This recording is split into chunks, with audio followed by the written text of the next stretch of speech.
Revelation 14. I looked and saw the Lamb standing on Mount Zion. With him were 144,000 who had his name and his Father's name written on their foreheads. Then I heard a sound from heaven that was like a roaring flood or loud thunder, or even like the music of harps.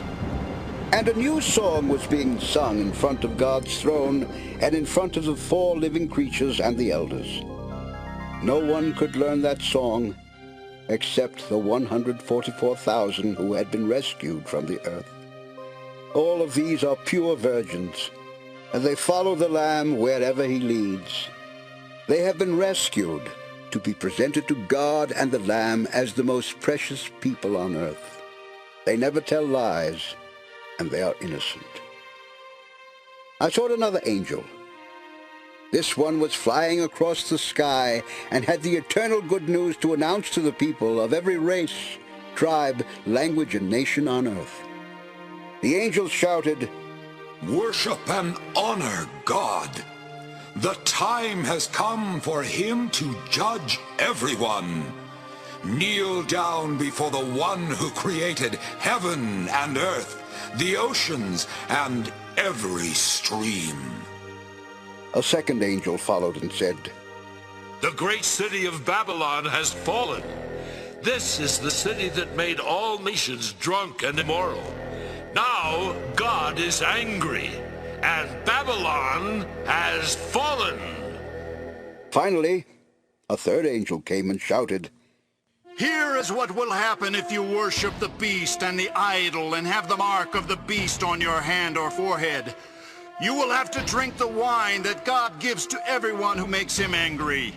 You will feel his mighty anger, and you will be tortured with fire and burning sulfur while the holy angels and the Lamb look on.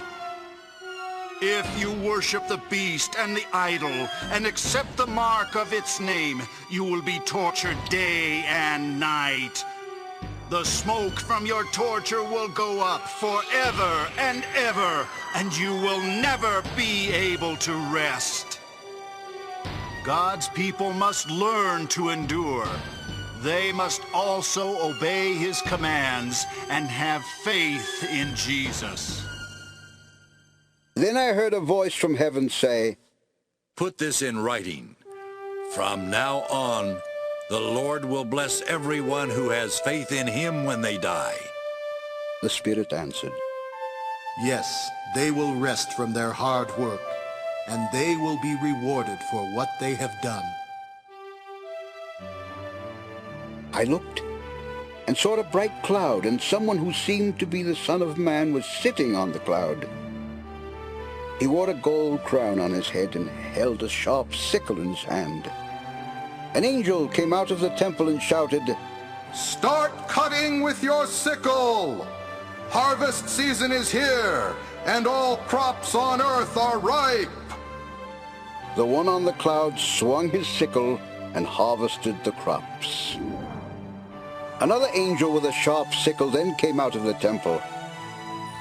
After this, an angel with power over fire came from the altar and shouted to the angel who had the sickle.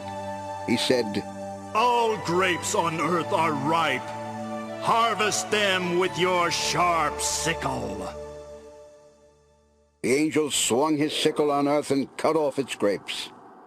He threw them into a pit where they were stomped on as a sign of God's anger. The pit was outside the city, and when the grapes were mashed, blood flowed out. The blood turned into a river that was about 200 miles long and almost deep enough to cover a horse.